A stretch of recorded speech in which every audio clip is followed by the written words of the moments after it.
Se ve perfectamente. Como digo, Joan Valls de la empresa GESFilter, cuando quieras. Vale, bueno, primero de todo agradecer, José, vuestra iniciativa, ¿de acuerdo? Creo que, bueno, dado esta situación excepcional que se ha dado, es bueno encontrar soluciones distintas a las habituales y de esto también he venido a hablar hoy, de soluciones. Entonces, empezando, bueno, nuestra presentación se llama Optimización del sistema de filtración, ¿de acuerdo? Y lo que vamos a hacer es, en una primera parte, explicar superficialmente todo el tema que sería la microfiltración, luego pasar a detallar la información más necesaria para poder optimizar un proceso de microfiltración y, finalmente, dar 4 casos de éxito que, digamos que son 4 casos representativos dentro del sector de pinturas y recubrimientos, casos de éxito que han ayudado a nuestros clientes y que queremos ver, bueno, si hay otras empresas que podrían beneficiarse de ello, ¿de acuerdo? Entonces, para empezar, bueno, presentar GESFilter. GESFilter es una empresa que está situada en Sant Cugat del Vallès, ¿de acuerdo? Y somos distribuidores de 3 grandes marcas dentro del mundo de la microfiltración, que son Rocky Tecno, MDI, ¿de acuerdo? Advanced Micro Devices, y Ertel Also. Entonces, somos distribuidores de estas marcas y, aparte, lo que hacemos es la fabricación de equipos de filtración, ¿de acuerdo? Dicho esto, empezamos con lo que es la presentación en sí. Y, bueno, para empezar, decir que la microfiltración la podemos utilizar dentro del sector de pinturas y recubrimientos, pinturas de automoción y demás, pero que también es utilizada en otros sectores, ¿de acuerdo? En industria farmacéutica, en industria cosmética, en química fina. ¿Qué tienen todos estos sectores en común? Bueno, pues que hay momentos en que trabajan con una materia prima que es un líquido, ¿de acuerdo? Ya sea una pintura, un fármaco, una colonia, y de este líquido lo que se quiere hacer es eliminar una partícula que hay en él, ¿de acuerdo? Sea por un tema de calidad, de normativa, etc. Cada empresa se sabe lo suyo, ¿de acuerdo? Entonces, partiendo de esta base, lo que hacemos es la fabricación de estos equipos de filtración, ¿de acuerdo? Que ya vienen con una bomba incorporada, en algunos casos, si el cliente lo necesita. Y en estos equipos de filtración lo que se hace es instalar distintos fungibles según la necesidad, ¿de acuerdo? Pueden ser bolsas filtrantes, cartuchos filtrantes, filtros lenticulares, etc. Entonces, a partir de aquí se instala estos fungibles dentro del equipo de filtración y estos fungibles lo que hacen es una de barrera, ¿de acuerdo? O sea, el líquido va a poder pasar a través de ellos, pero las partículas, que vamos a llamar partículas de contaminante, que no nos interesa que estén en este líquido por el motivo X que sea, van a quedar retenidas, ¿de acuerdo? Entonces vamos a obtener un líquido final, nuestro producto final, de calidad, sea una pintura, un recubrimiento, una resina, un fármaco, etc. Entonces, partiendo de esta base, estamos hablando de partículas de tamaño micrométrico, ¿de acuerdo? Entonces, para haceros una idea, el rango de trabajo de GESFilter está aproximadamente entre 100 micras y 0,2 micras, ¿de acuerdo? Las partículas están entre estos tamaños. Es verdad que en el sector de pinturas y recubrimientos quizás podríamos encontrar partículas más grandes, ¿de acuerdo? Pero para que nos hagamos una idea, un grano de sal tiene aproximadamente unas 100 micras, un pelo humano, el diámetro de un pelo humano es de aproximadamente unas 70 micras, y el ojo humano puede detectar aproximadamente hasta unas 40 micras, es lo más pequeño que puede llegar a diferenciar y a discernir. A partir de aquí ya tendríamos que utilizar un microscopio óptico, ¿de acuerdo? Entonces, bueno, el rango que nos vamos a mover es este, desde unas 0,2 micras, ¿de acuerdo? Que podría ser aproximadamente casi una bacteria pequeña, hasta 100 micras, que podría ser un grano de sal. Entonces, ¿qué necesitamos saber para poder optimizar un proceso de filtración, que es lo que nosotros hacemos, ¿no?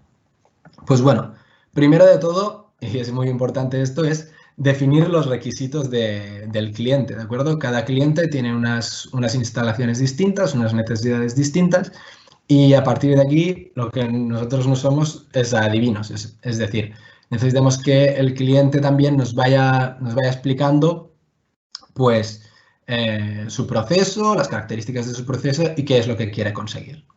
¿Qué pasa? Que hay muchos casos en que realmente el cliente no dispone de la información que nosotros necesitamos, por un motivo que igual él no la ha necesitado nunca para fabricar lo que él fabrica. Igual es una información muy específica, pero no que nos afecta al mundo de la microfiltración, ¿de acuerdo? Entonces, en GESFilter con lo que contamos es con un laboratorio, ¿de acuerdo? Ofrecemos un servicio de laboratorio y el cliente nos envía una muestra de su producto, su pintura, su recubrimiento, ¿de acuerdo? Y a partir de esta muestra, de unos pocos litros, lo que podemos hacer es, bueno, pues distintas pruebas, ¿de acuerdo? Por ejemplo, con este equipo que se ve aquí arriba, a la parte de la derecha arriba, esto es un equipo de filtrabilidad que trabaja a presión constante y que lo que nos permite es hacer un dimensionamiento. Es decir, a partir de una pequeña muestra de producto, de 2 litros, 3 litros, 6 litros, podemos dimensionar cuán grande tendría que ser un filtro para filtrar 1.500 litros de producto, ¿de acuerdo? A nivel de escala industrial, o 40.000. Es decir, luego también tenemos viscosímetros que nos permiten medir la viscosidad, que es muy importante en la microfiltración, luego vamos a explicarlo. Y también tenemos un medidor de distribución del tamaño de las partículas, ¿de acuerdo? Un Master Sizer 3000, que lo que te permite es saber el tamaño de las partículas que hay en tu líquido, en tu muestra. Entonces, a partir de conocer este tamaño, puedes determinar qué filtro vas a poner, ¿de acuerdo? De qué micraje va a ser. Entonces, es muy importante, a la hora de optimizar un proceso, conocer las características del fluido a filtrar, ¿de acuerdo? Y nos vamos a basar principalmente en estos puntos. Es muy importante saber la densidad del fluido a filtrar, ¿de acuerdo? La viscosidad.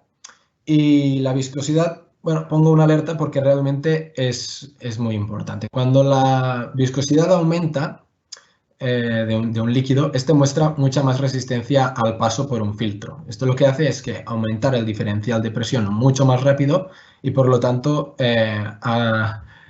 hacer que el filtro esté trabajando bajo condiciones que no serían las adecuadas para su trabajo, ¿de acuerdo?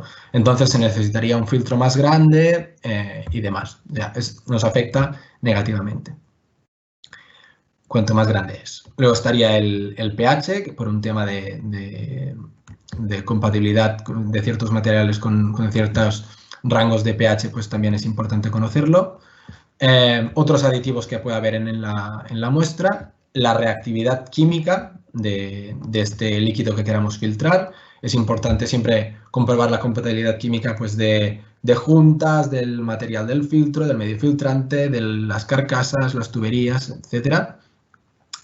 Y la temperatura, que bueno, la temperatura en sí no es una cualidad intrínseca de ningún fluido, pero sí que es una cualidad del proceso. Y también la remarco como muy importante porque a partir de que podamos controlar la temperatura de nuestro proceso y cambiarla, que hay algunos procesos en que, bueno, pues se puede hacer, podemos afectar a distintos factores que luego afectan a la filtración y, por lo tanto, optimizar el proceso de una forma muy sencilla, ¿no?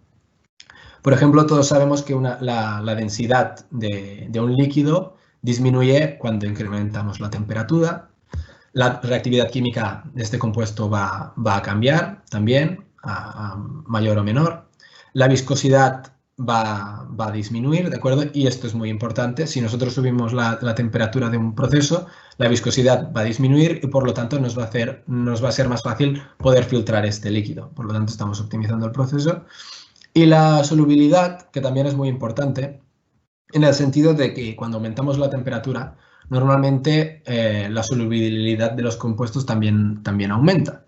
Y por lo tanto, lo que se podría dar el caso y se tiene que vigilar en este sentido, Porque si nosotros aumentamos la temperatura y filtramos en caliente, las partículas que queremos retener están solubilizadas y en el momento después de pasar el filtro enfriamos y entonces precipitan. Entonces no tendría mucho sentido hacer la filtración. Por lo tanto, estamos viendo que la filtración, bueno, se tienen que tener en cuenta muchos aspectos distintos, ¿no? Y aquí vemos unos ejemplos, ¿de acuerdo? Son unos ejemplos de viscosidad en centipoise, ¿de acuerdo? Para tener una idea más o menos de, por ejemplo, una mayonesa tiene una viscosidad de 5000 centipoise y normalmente las pinturas, los recubrimientos tienen viscosidades bastante altas. Nunca o muy difícilmente nos encontraremos viscosidades en este sector que sean como la del agua o la de la leche. Siempre van a tener más tendencia a ser como una miel, una glicerina, etcétera. Y luego, también es muy importante, conocemos las características del fluido, conocer las características de las partículas de contaminante que queremos retener. Entonces, tendríamos que conocer el tamaño y la forma, ¿de acuerdo? El tamaño, pues bueno, por un tema de micraje, por saber qué filtro tenemos que utilizar y qué micraje debe tener, ¿de acuerdo? Y la forma, normalmente la forma se suele considerar esférica, pero hay algunos casos, como por ejemplo en las micas que se utilizan en la industria de la automoción para dar efectos metalizados. Estas partículas tienen formas alargadas, ¿de acuerdo? Entonces, a la hora de filtrar estas micas, bueno, se tienen que tener en cuenta este factor para decidir qué filtro es el adecuado, ¿de acuerdo? Luego, muy importante, conocer la rigidez de estas partículas, ya que si estas partículas se comportan de una forma rígida, va a ser más fácil retenerlas, pero si se comportan de una forma gelatinosa, ¿de acuerdo? Son flexibles, podrían llegar a pasar a través del filtro. Esto tendrá que ver con uno de los casos de éxito que vamos a ver más adelante. Y luego la densidad, que bueno, en este caso también es importante conocerla. La distribución del tamaño de partícula, que ahora os enseñaré unos gráficos de ejemplo de qué es esto de la distribución del tamaño de partícula. La composición química, ¿de acuerdo? También por un tema de compatibilidad química. Y la concentración de estas partículas. Al final, la tecnología de microfiltración de DEN, que es con la que trabaja GESFilter, está pensada para trabajar en formato cartucho hasta una concentración de máxima de un 0,2%, ¿de acuerdo? Y si hablamos de filtros de profundidad, bolsas filtrantes, filtros lenticulares, podríamos llegar a hablar hasta de un 2% de concentración, ¿de acuerdo? O sea que realmente es una tecnología que bastante fina. Entonces, aquí tenemos un gráfico ejemplo, ¿de acuerdo? Sacado del Mastersizer 3000, que es el equipo que tenemos en nuestro laboratorio, con un fluido en concreto. Y bueno, en el eje de abajo de las abscisas, ¿de acuerdo? Lo que podéis ver es las micras, ¿de acuerdo? Y entonces lo que indica el pico, que estaría aproximadamente en unas 20 micras, lo que nos indica es que la mayoría de las partículas, ¿de acuerdo?, tienen un tamaño de aproximadamente unas 20 micras. ¿Qué nos pasa en este gráfico? Pues bueno, como podéis ver, el pico es muy amplio. Hay partículas que están prácticamente desde una micra y media hasta más de 100 micras. Entonces, cuando tenemos partículas de tantos tamaños distintos, es muy difícil con una sola etapa de filtración, es decir, utilizando un solo filtro, poder retener todas estas partículas.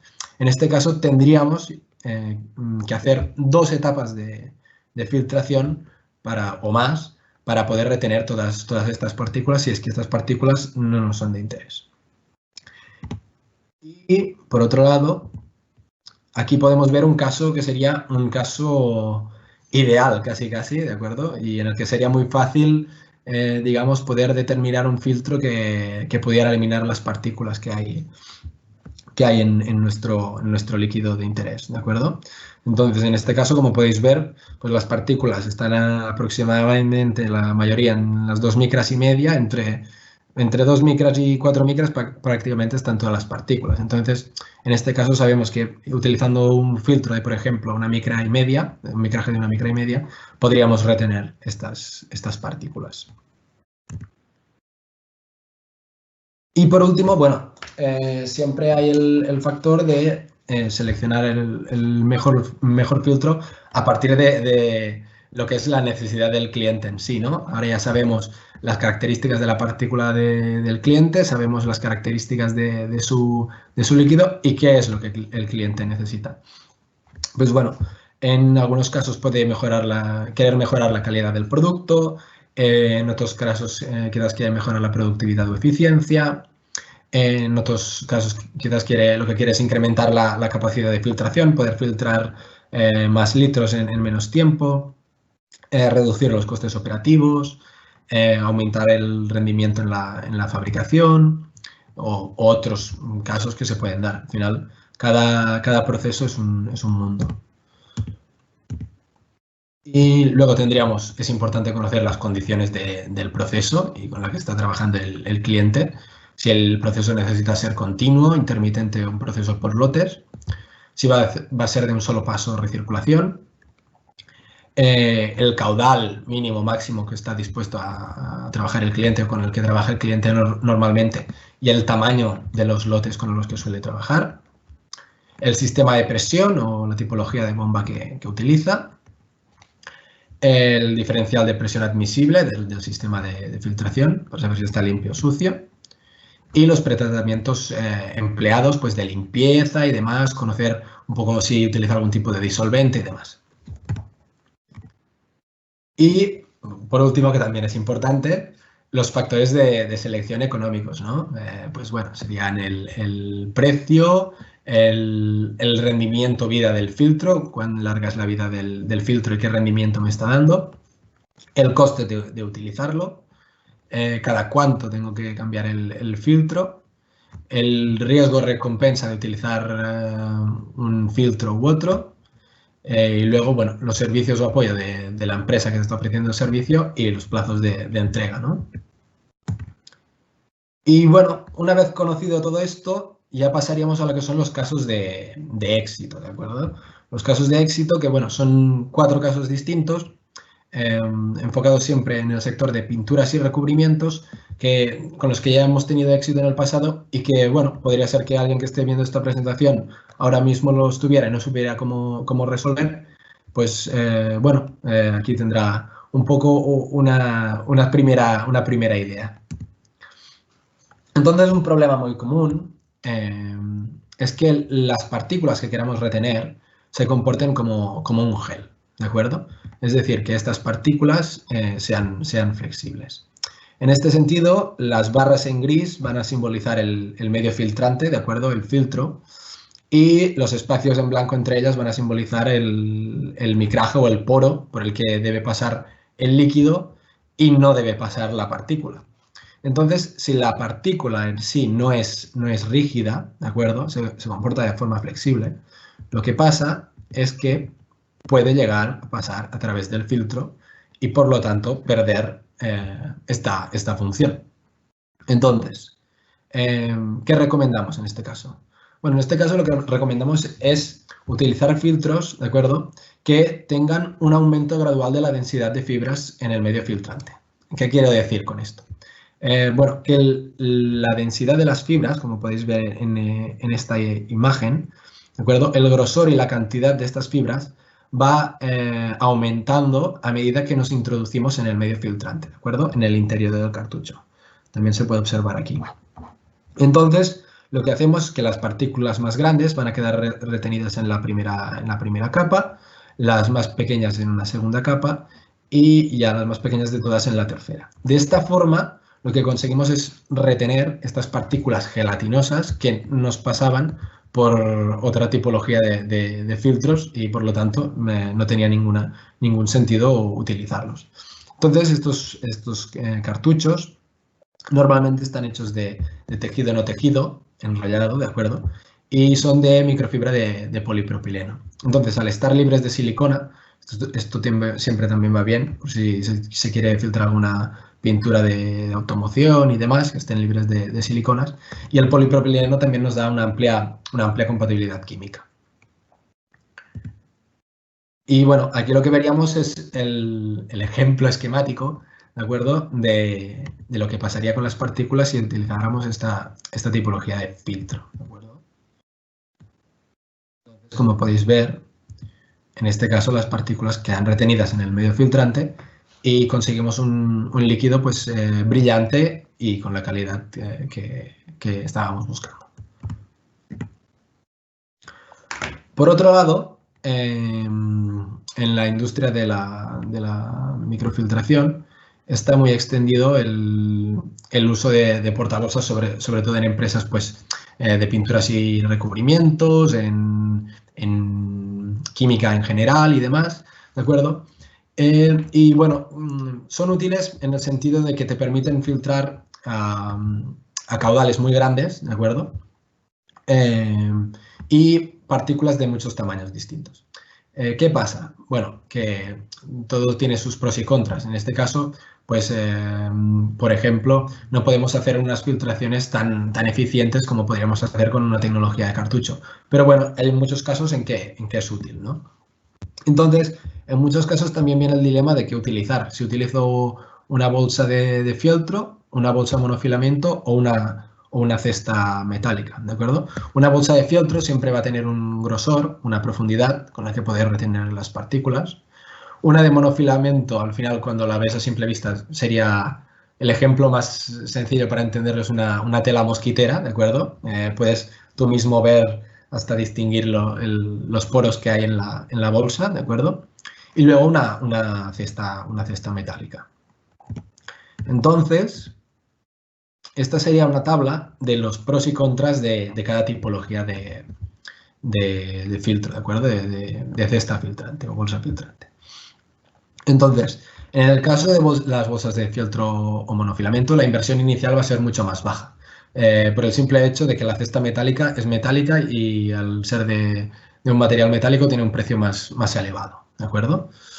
Entonces, en cuanto a capacidad de retener partículas de distintos tamaños, las bolsas de fieltro, al tener un grosor, siempre nos van a permitir retener más cantidad de partículas, ¿de acuerdo?, que las de monofilamento o la cesta metálica. Y hablando de eficiencia de retención, como os decía antes, ninguna de estas tecnologías es que sea eficiente al 99%. Estamos hablando de eficiencias del 90, del 95. Hay algunos casos en que sigue, bueno, se asegura que es hasta el 99%, pero nunca hablaremos de eficiencias de retención que nosotros llamamos absolutas, siempre sean nominales, ¿de acuerdo? Entonces, las bolsas de fieltro, dentro de estas, quizás serían las que tienen una eficiencia de retención más alta, aunque la considero media, y las de monofilamento o cesta metálica serían bajas. En cuanto a la vida útil, evidentemente la cesta metálica la vamos a poder reutilizar varias veces, mientras que las de fieltro o monofilamento son de un solo uso, por lo tanto la vida va a ser mucho más corta.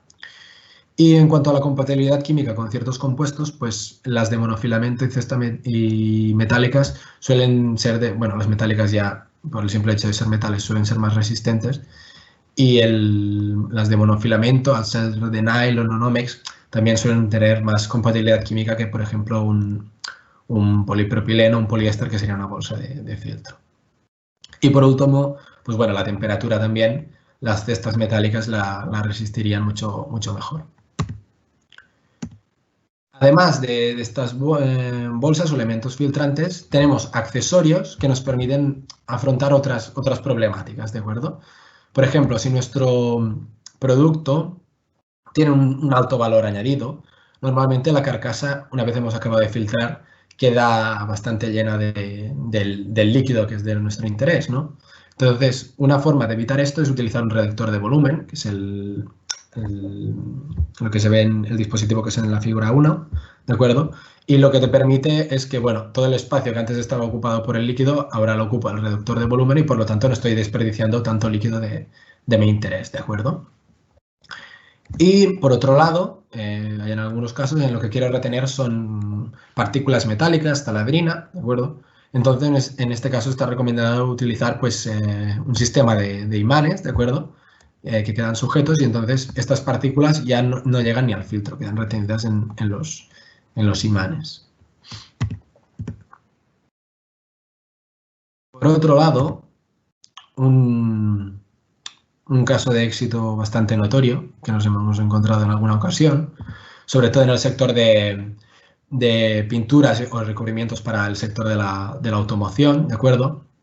Es que hay en muchos casos que las resinas que tienen estos fabricantes, ¿de acuerdo?, llegan contaminadas con siliconas o con otros compuestos, y esta contaminación lo que produce es que a la hora del pintado de la pieza del coche se observen unos cráteres. Entonces, si hay muchos cráteres en una pieza, esa pieza se tiene que desechar y eso tiene un coste. Por lo tanto, es muy interesante poder eliminar estas partículas. Pero ¿qué pasa? Que estas siliconas, estas partículas que crean estos cráteres, no quedan retenidas en un filtro como el que sería, cualquiera de los que hemos hablado anteriormente, ¿de acuerdo? En un filtro de cartucho o en uno de bolsa, no quedan retenidas, pasan a través de él. Entonces, una solución que existe es la de utilizar filtros con coadyuvantes de filtración, ¿de acuerdo? Como podrían ser tierras de diatomeas o perlita, ¿de acuerdo? Que, bueno, estos medios filtrantes tienen una carga, ¿de acuerdo? Una carga positiva, y lo que hacen es que las partículas estas de silicona, que queremos que queden retenidas, se adhieren, de hecho, es que no es ni que queden retenidas en la superficie, es que se adhieren a estos filtros y por lo tanto no pasan al producto final, y una vez haces el pintado, estos cráteres que antes observábamos dejan de observarse, ¿de acuerdo? Entonces, en esta tipología de filtración, lo que sí que es muy importante es maximizar el tiempo de contacto entre el líquido y el elemento filtrante para poder, bueno, hacer que estas partículas queden retenidas, ¿de acuerdo?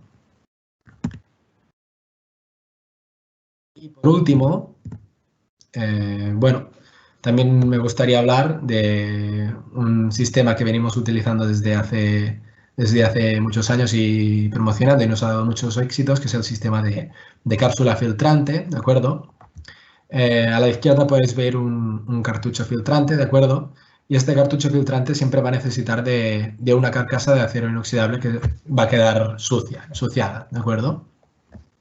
Entonces, el sistema de cápsula que vemos a la derecha, como podéis ver, tiene una carcasa externa que ya está hecha de polipropileno y, por lo tanto, el líquido en ningún momento va a entrar en contacto con una carcasa de acero inoxidable, ¿de acuerdo? Esto tiene muchas ventajas. Tiene ventajas a nivel de que, bueno, es mucho más limpio. Además, si trabajamos con disolventes agresivos, va a resultar mucho más seguro para el operario que esté trabajando. Es mucho más fácil cambiarlo, por lo tanto estamos invirtiendo menos mano de obra, ¿de acuerdo? La eficiencia sigue siendo la misma, es decir, el cartucho que puedes utilizar normalmente lo podemos meter dentro de esta cápsula, ¿de acuerdo? Y bueno, la forma de utilizarlo es muy, muy sencilla.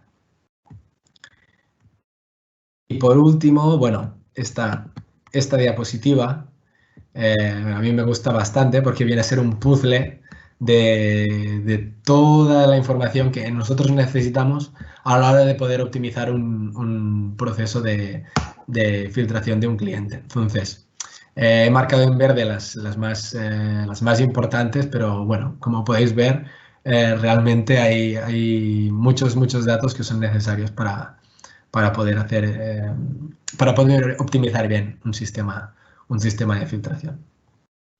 Entonces, bueno, hasta aquí llega la presentación. Muchas gracias por vuestra atención. No sé cómo hemos quedado de tiempo. Muchas gracias, Joan. Tenemos tiempo para si la gente quiere hacer preguntas. Hay una pregunta ya. Si alguien quiere hacer una pregunta, no tenemos ningún problema en extendernos un poquito más. Vale. Tienes una pregunta, no sé si la ves, si accedes a la plataforma, allí verás de María Dolores. Vale, ¿cuál tengo que tirar atrás? A ver. Si cierras la presentación, ahora... Vale. Ahora te vemos a pantalla completa y puedes respondernos a la pregunta de María Dolores. No la veo, o sea... Te aparecerá abajo una zona donde pone mostrar preguntas y respuestas. De todos modos, te la voy a leer yo, si no. Vale, sí, yo creo que... Pues nos pregunta, ¿tenéis algún sistema de filtrado, tanto a nivel de laboratorio como piloto, para nanotubos de carbono? Para nanotubos de carbono. O sea, que si tenéis un sistema de filtrado... Ya, claro. Bueno, así de primeras, nosotros nos movemos dentro de la microfiltración. O sea, no llegamos a nanofiltración. No sé si la pregunta de María Dolores va por aquí. Si tiene alguna duda y demás, en la última diapositiva he dejado nuestro correo electrónico, ¿de acuerdo? Nuestra página web y que nos contacte y quizás hablando con ella podemos profundizar mejor sobre la necesidad que tiene. ¿Quieres volver a compartir esa pantalla para que también la vea María Dolores? Si no, sí, mira, ¿la veis ahora? Espera. Vale. Mira, a ver que se vea en grande. Ahora se ve. Bueno, aquí está la página web, ¿de acuerdo? El correo electrónico general del departamento comercial, que es comercial@gespilter.com. Y luego he dejado dos vídeos que, bueno, no sé si se pueden ver. ¿Podríamos verlos? ¿Qué duración tienen? 2 minutos. Si quieres pasarles el enlace mejor, es para también pues un poco cerrar. Aquí tenéis el enlace, no sé cómo vamos de tiempo. Aquí quedan los enlaces, ¿de acuerdo? Si buscáis en YouTube Gespilter, tenemos un canal de YouTube también y tenemos estos y otros vídeos donde se explica la tecnología de filtración. Mira, vamos a una última pregunta que tenemos y ya nos despedimos con esto, ¿vale? Y vuelves, no te la leo. Pregunta, ¿tenéis algún sistema que pueda medir la densidad o viscosidad antes, durante o después del filtrado? Buena pregunta. A ver, medir la viscosidad podemos hacerlo antes y después del filtrado. Esto sí que podríamos hacerlo. Durante, claro, es un poco complicado dentro, digamos que no. Bueno, la viscosidad en ese punto al final es o antes o después. No sé si con esto contesto a su pregunta, pero podríamos llegar a medir la viscosidad antes y después con un viscosímetro. Pero un sistema que nos permita poder medir la viscosidad en estos testamos mientras está trabajando, no. Pues perfecto. Como digo, alguna pregunta más, tenemos que dejarlo aquí ya, pero muchísimas gracias. Ahí está el contacto de Joan y pueden contactar con él. Muchísimas gracias, Joan, por la presentación. Muy bien. Nos vemos en septiembre en la feria presencial. Eso espero. Que vaya todo muy bien. Saludos. Vale, José, gracias.